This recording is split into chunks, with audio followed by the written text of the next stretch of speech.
Good morning भाइयों। आज Manali stay का हमारा चौथा दिन है और कल एक्चुअली बहुत देर हो गई आने में, तो 11 बजे के आसपास हम वापस पहुंचे थे। तो वापस आके फटाफट डिनर किया और बहुत थक गए थे तो सो गए। और आज का प्लान है एक्चुअली सोलांग वैली और उस साइड अटल टनल की तरफ जाने का। देखते हैं क्या और कितना कवर कर पाते हैं। जो भी कवर करेंगे कैप्चर करेंगे और आपके साथ शेयर करेंगे, तो बने रहिए हमारे साथ। मनाली का लाइव व्यू और इन्वायरमेंट और पहाड़, बर्फ, झरने, नदी, पेड़ पौधे देखने के लिए सब कुछ आपके साथ शेयर करते हुए आगे बढ़ते हैं। ठीक है, अब 10:30 बज रहे हैं अभी सुबह के और हम लोग निकल रहे हैं। ऑलरेडी लेट है थोड़ा सा, 1-1.5 घंटे पहले निकलना चाहिए था लेकिन नहीं उठ पाते हैं जल्दी। तो ठीक है, निकलते हैं और आपसे बातें करते रहते हैं। चलिए, टेक केयर।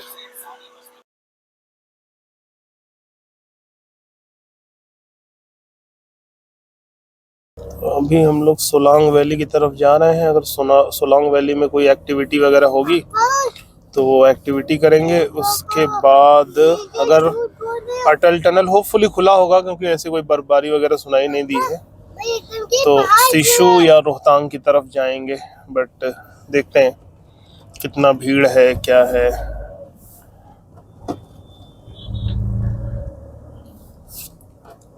लग तो रहा है भीड़ है।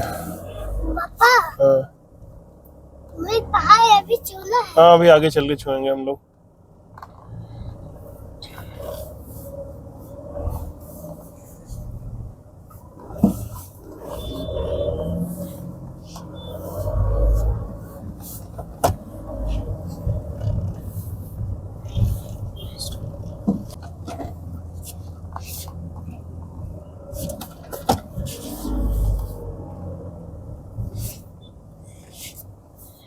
यहीं से जाम मिलना स्टार्ट हो गया है। ओके, 10 ही 11 किलोमीटर है सोलांग वैली, लेकिन दिखा रहा है आधा घंटा, तो वही है जाम की वजह से।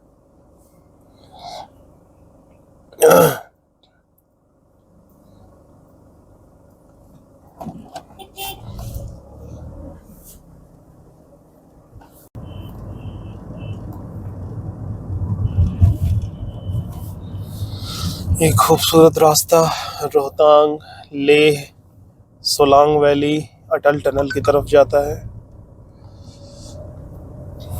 व्यू बहुत ही खूबसूरत है।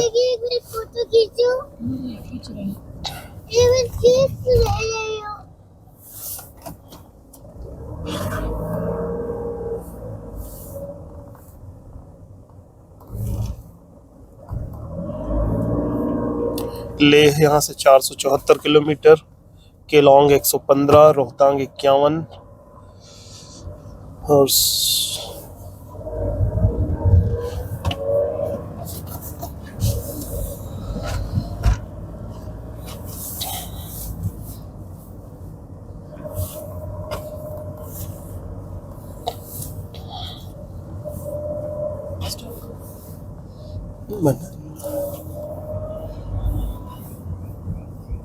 गाड़ी की स्पीड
रास्ते अटल टनल जाते हुए हमने ड्रेस आई जो बर्फ़ के लिए ड्रेस और जूते वगैरह होते हैं वो लेने के लिए रुका था।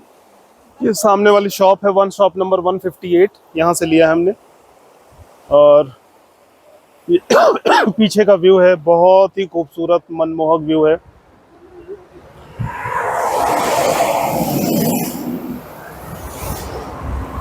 तो हम लोग निकलते हैं, एक बार देखते हैं, क्योंकि वहाँ भी हमें 2 घंटे 3 घंटे लग जाएंगे। तो अब हम लोग निकलते हैं। अभी हमने कुछ खाया भी नहीं, देखने की कोशिश करेंगे रास्ते में कुछ मिल जाए। आपको ये ब्यूटी में बैक कैमरे से एक बार दिखाता हूँ। ये देखिए, ये रोहतांग अटल टनल जाते हुए रास्ते में ये ब्यूटी पड़ती है। बहुत ही खूबसूरत नज़ारा। नीचे नदी बह रही है, ऊपर पर्वत दिख रहा है, पेड़ दिख रहे हैं, पहाड़ दिख रहे हैं। बहुत ही ब्यूटीफुल। मनाली की खूबसूरती अपने आप में बहुत ही अलग है, जो मैं फाइंड करता हूँ। एटलीस्ट मुझे काफ़ी अलग लगता है। खूबसूरत हर हिल स्टेशन होता है, बट मनाली मुझे कुछ ज़्यादा ही पसंद आता है। ख़ास करके ये वाला एरिया जो अटल टनल और इस साइड को जाते हैं जब हम, बहुत ही खूबसूरत और विहंगम दृश्य। आप भी देखिए। अब चलते हैं, रास्ते में जो जो मिलता जाएगा वो सब दिखाते जाएंगे। एक और चीज़ दिखाते हैं, जो हमने ड्रेस वगैरह लिया है। ये ऑरेंज वाला ड्रेस मेरा है, ग्रीन वाला पल्लवी का है, और ये डार्क पिंक वानी के लिए लिया है। ये स्नो शूज़ लिए हैं हमने स्नो में पहनने के लिए, और ये कुछ ग्लव्स जिससे स्नो में खेलने के लिए ग्लव्स, और ये गर्म मोजे, ये सारी चीज़ें हमने ली हैं। तो चलते हैं, नहीं तो बहुत लेट होगा। मिलते हैं आपसे फिर। तो ड्रेस वगैरह लेने के बाद अभी हमने सुबह से ब्रेकफास्ट भी नहीं किया था। तो यहीं सामने एक शॉप है, पाकीजा ढाबा करके, इसी पे रुका हूँ। हमने कहा ब्रेकफास्ट कर लें, अब आगे क्या टाइम मिलता है, कैसे मिलता है, तो फिर भूख लगी रहेगी। तो इन सुंदर नज़ारों के बीच हम ब्रेकफास्ट का आनंद लेने जा रहे हैं। अभी हमने पराठे और ऑमलेट ऑर्डर किया है। खा के फिर निकलते हैं आगे की यात्रा के लिए। बहुत ही सुंदर नज़ारा है, लवली। ये प्राकृतिक सुंदरता देखते ही बनती है मनाली की। नदी, पर्वत, पेड़ पौधे। ठीक है, इन सुंदर नज़ारों के बीच हम ब्रेकफास्ट करते हैं। ब्रेकफास्ट करके फटाफट निकलते हैं। सिशु से आगे एक जगह गोंदला या गोंदू करके, मैं नाम बोल रहा हूँ, इस वीडियो में जहाँ पे मैं बोल रहा हूँ, लेकिन शायद माइक ऑन करना भूल गया था, तो इसलिए आप लोगों को मेरा मुंह चलता हुआ दिखाई दे रहा है, बट आवाज़ नहीं आ रही है। तो सिचुएशन क्या थी उसको एक्सप्लेन करने के लिए मुझे वॉइस ओवर करना पड़ा बाद में, और ये मैं अलग से बोल रहा हूँ, इसलिए मेरा मुंह जो चल रहा है और मेरी जो वॉइस या आवाज़ जो बात में कर रहा हूँ उसका सिंक में नहीं दिखेगा आपको वो। बट स्टिल, जैसा कि मैंने पहले वीडियो में बताया कि इस दिन हम लोग हमारा प्लान था कि हम सिसु से आगे जाएंगे, जो स्नो एक्टिविटी होती है वहाँ के लिए, और कोशिश करेंगे। कोशिश क्या करना था, अटल टनल क्रॉस ही करना था। अटल टनल क्रॉस करके फिर सिसु जाते। बहुत उम्मीद के साथ हम चले थे, बट हुआ क्या कि ये एक्चुअली जो आपको अंडर पास या अंडर ब्रिज सा दिख रहा है, ये होता है सॉरी, स्नो फ्लो को रोकने के लिए। तो हम करीब करीब अटल टनल से 2-3 किलोमीटर पहले थे, और सडनली हुआ क्या कि जैसे ही इस सुरंग में हम लोग 100 मीटर अंदर गए होंगे, मेरी गाड़ी से अचानक बोनट से बहुत ज्यादा लेफ्ट साइड से धुआं निकलने लगा। तो पहले तो मुझे लगा कि क्या हो गया, क्योंकि मतलब ऐसा पहली बार हुआ 6-7 साल जब से मैं कंटिन्यू गाड़ी चला रहा हूँ। बट फिर फटाफट मैंने गाड़ी रोकी और बोनट खोला। बोनट खोल के देखा तो काफी धुआं निकल रहा था। मैंने गाड़ी को ऑफ कर दिया, और उसके बाद फिर मतलब सडनली मेरे दिमाग में आया कि शायद इंजन हीट हो गया है, तो कूलेंट का प्रॉब्लम होगा। तो मैंने कूलेंट का डब्बा खोला तो उसमें कूलेंट बिल्कुल भी नहीं था। तो फिर मेरे दिमाग में आया कि ऐसा तो नहीं कूलेंट खत्म हो गया हो, लेकिन जब मैंने गाड़ी के नीचे देखा तो पूरा कूलेंट बह चुका था सड़क पे। और कूलेंट की पाइप होती है, वो कूलेंट की पाइप एक्चुअली फट चुकी थी। अब हम लोग इतनी ऊपर आ चुके थे कि हाँ, आसपास कम से कम नीचे 12-15 किलोमीटर जाने तक कुछ भी नहीं था। तो मैंने फिर क्या किया, इंश्योरेंस कंपनी को फोन मिलाया, तो उन लोगों ने ये बोला कि आ तो जाएगा, लेकिन चूंकि आप बहुत ऑफ रूट हो, और उस दिन एक्चुअली भीड़ भी बहुत थी, जो मनाली से अटल टनल की तरफ गाड़ियां आ रही थी, वो बहुत ज्यादा भीड़ थी, ऑब्वियसली भीड़ होगी।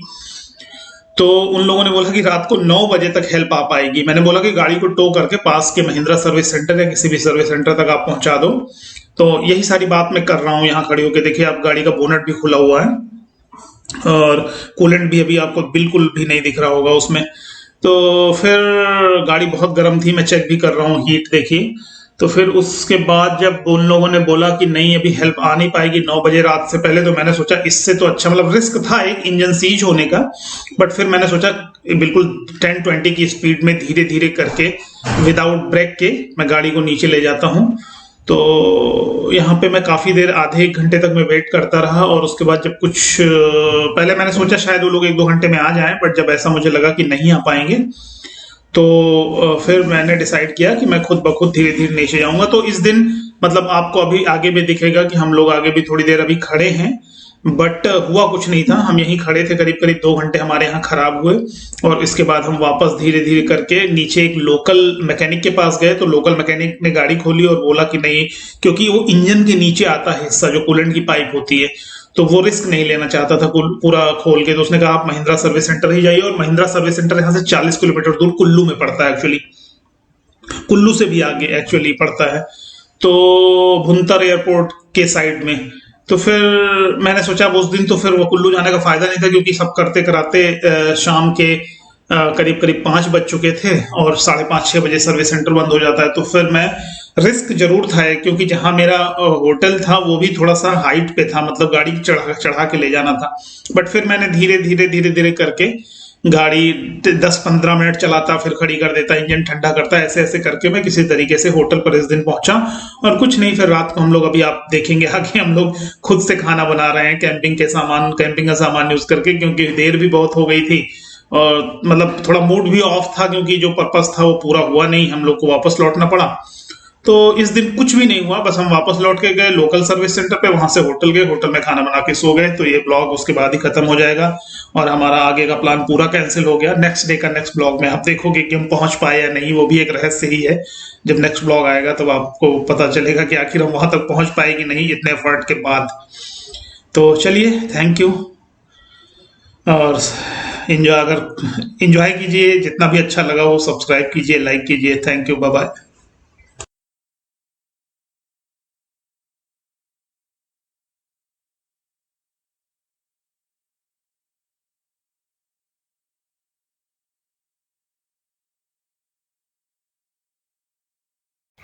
तो आज हम लोग, जैसा कि आपको बताया था कि जल्दी घर आ गए, क्योंकि गाड़ी में प्रॉब्लम आ गई है, और मॉर्निंग में उसे दिखाने जाएंगे। तो हमने होटल में डिनर के लिए बोला नहीं था, क्योंकि हमें आइडिया नहीं था हम कब तक वापस आ पाएंगे। तो फिर हमारे पास कैंपिंग का सेटअप था ही, फिर हमने वो निकाला, और आज तहरी बना रहे हैं हम। उसे खिचड़ी कुछ लोग बोलते हैं, कुछ लोग तहरी बोलते हैं, जो भी आपके साइड में बोलते हो, बट मसाला और सब्जी डाल के चावल के साथ जो भी बनाते हैं, हमारे यहाँ तहरी बोलते हैं उसे। तो वो तहरी बना रहे हैं हम लोग। देखिए, कुकर में सब आइटम पड़ चुका है, बस पानी डाल के प्रेशर लगाना है। तो फटा, हाँ हाँ, ये हमने चारों तरफ, हाँ बेटा, हमने चारों तरफ टॉवेल इसलिए डाल दी हैं जिससे हवा ना आए और गैस असर दिखाए कुकर पे अच्छे से। तो आज कैंपिंग का सेटअप काम आ गया, और इंटरेस्ट भी आ रहा है बनाने में, अच्छा लग रहा है। बाहर बैठ के हम लोग बना रहे हैं, सारी सेफ्टी को ध्यान में रखते हुए। तो ठीक है, एक बार तहरी बनती है फिर दिखाते हैं कैसी तहरी बनी। और प्रिपरेशन भी करा था हमने, बट ये फ़ोन वानी महारानी के पास था, तो वानी महारानी ने फ़ोन दिया नहीं, तो उस प्रिपरेशन की रिकॉर्डिंग नहीं कर पाया। ठीक है, एक बार तहरी बनती है फिर दिखाते हैं कैसी बनी, और खाने का लुत्फ़ उठाते हैं।